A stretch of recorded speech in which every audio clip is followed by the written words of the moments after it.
Aleluia! Nós já conhecemos juntos a Deus Pai, a Deus Filho, a Deus Espírito Santo, conhecemos a cruz de Cristo e agora vamos juntos conhecer a Igreja. Louvado seja o Senhor! A Igreja é a meta que Deus quer obter em sua economia eterna. Cada um de nós que é salvo participa nessa meta, para que Deus obtenha o desejo do seu coração segundo o seu bom prazer. Portanto, também devemos conhecer a Igreja. O que é a Igreja? Para você, o que é a Igreja? A Igreja é a assembleia dos que foram chamados. É a assembleia dos que foram chamados. Mateus capítulo 16, versículo 18 diz assim: sobre esta rocha edificarei a minha igreja. No grego, sobre esta rocha, eu, Cristo, edificarei a minha igreja. A igreja é o que Cristo edificará mediante a sua morte, ressurreição e ascensão. O termo igreja é eclesia em grego, o qual significa a assembleia dos que foram chamados. Assim, de acordo com seu significado literal, a igreja é a congregação que foi chamada por Deus para fora do mundo. Não é um templo cristão, não, ou qualquer edifício destinado à adoração a Deus. Não é isso. A igreja significa assembleia dos que foram chamados para fora do mundo. A igreja é também o corpo de Cristo. Efésios capítulo 1, versículos 22 e 23 diz assim: a igreja, a qual é o seu corpo, a plenitude daquele que a tudo enche em todas as coisas. A igreja, a qual é o seu corpo. A igreja é o corpo, com Cristo como a cabeça. Ela se destina a Cristo e é constituída na noiva e Espírito de Cristo, de todos os que creem nele. É um organismo vivo, não é uma organização sem vida, tais como os clubes, agremiações, associações na sociedade, não. A igreja é um organismo vivo. O corpo de um homem é a plenitude de um homem, é a sua expressão, é ou não é? O corpo de um homem é a sua expressão. Igualmente, a igreja é a expressão de Cristo. Visto que Cristo é aquele que é ilimitado, extensivo e que a tudo enche em todas as coisas, ele precisa de um grande corpo para ser a plenitude de si mesmo, que a tudo enche em todas as coisas, para expressá-lo em todas as coisas.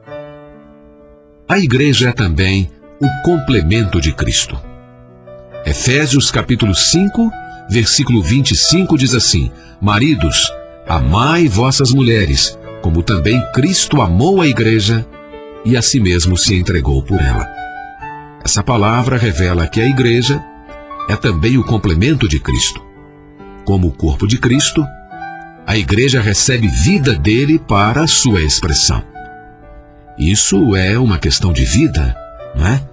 Como complemento de Cristo, a igreja recebe o amor de Cristo para a satisfação do desejo do seu coração. Isso é uma questão de amor. Louvado seja o Senhor. A igreja é também a casa de Deus. 1 Timóteo capítulo 3, versículo 15 diz: para que fiques ciente de como se deve proceder na casa de Deus, que é a igreja do Deus vivo, coluna e baluarte da verdade, ou da realidade. Para Cristo, a igreja é o seu corpo e o seu complemento, enquanto para Deus, a igreja é a sua casa. Por um lado, essa casa refere-se à habitação de Deus, e por outro, refere-se à família de Deus, aos membros da casa de Deus. Esses dois aspectos, a família e a habitação de Deus, são simplesmente uma coisa só. A família de Deus é a própria casa para a habitação de Deus. Efésios capítulo 2, versículos 19 e 22. A casa de uma pessoa é o lugar onde ela vive, é o lugar onde ela reside, é o lugar onde ela descansa. A igreja, sendo a casa de Deus, é também tal lugar para ele. Hoje o Deus vivo está vivendo, residindo e descansando na igreja sobre a terra. Deus é vivo, louvado seja o Senhor, e a igreja, como a sua casa, também é viva. Ela tem a vida de Deus, vive, reside e descansa com Deus. Assim, a casa viva de Deus é a coluna e base de toda a sua realidade, a qual é a realidade, a verdade de todo o universo. Tudo desse Deus vivo é a realidade no universo. Sem Ele, o universo é vão. Sem Ele, o universo é vazio. Todavia, sua realidade, sendo suportada e sustentada pela igreja, é a sua casa viva. A igreja é também o novo homem. E vos revestistes do novo homem, que se refaz para o pleno conhecimento, segundo a imagem daquele que o criou, onde não pode haver grego nem judeu, circuncisão nem incircuncisão, bárbaro, cita, escravo, livre, porém Cristo é tudo, em todos. Louvado seja o Senhor. Isso está escrito em Colossenses capítulo 3, versículos 10 e 11. Assim como toda a humanidade é um velho homem corporativo criado lá em Adão, não é? A humanidade é um velho homem corporativo criado em Adão. A igreja é também um novo homem corporativo. Cristo, tendo abolido na cruz todas as ordenanças que causavam discórdias entre os homens, criou em si mesmo esse novo homem. Efésios capítulo 2, versículos 14 e 15. Esse novo homem leva a imagem do seu Criador, Cristo, que é a sua vida e o seu conteúdo. Nesse novo homem, não há nenhuma pessoa da velha criação pertencente a qualquer raça, religião, cultura ou classe. Somente Cristo é todos os componentes desse novo homem e está em todos os seus componentes. Somente Cristo é tudo em todos. A igreja, como corpo de Cristo, toma Cristo como a sua vida para a expressão dele. A igreja, como novo homem, toma Cristo como a sua pessoa para o cumprimento da vontade de Deus. Vamos ver agora os elementos constituintes da igreja. 1 Coríntios, capítulo 1, versículo 2 diz: a igreja de Deus, os santificados em Cristo Jesus, chamados santos. A igreja é constituída de todos aqueles que creram em Cristo e que possuem a sua vida. Louvado seja o Senhor. Você já creu em Cristo? Aleluia! Você faz parte da igreja. Qualquer pessoa que não tenha crido em Cristo e não tenha sido salva, não pode se tornar um elemento constituinte da igreja.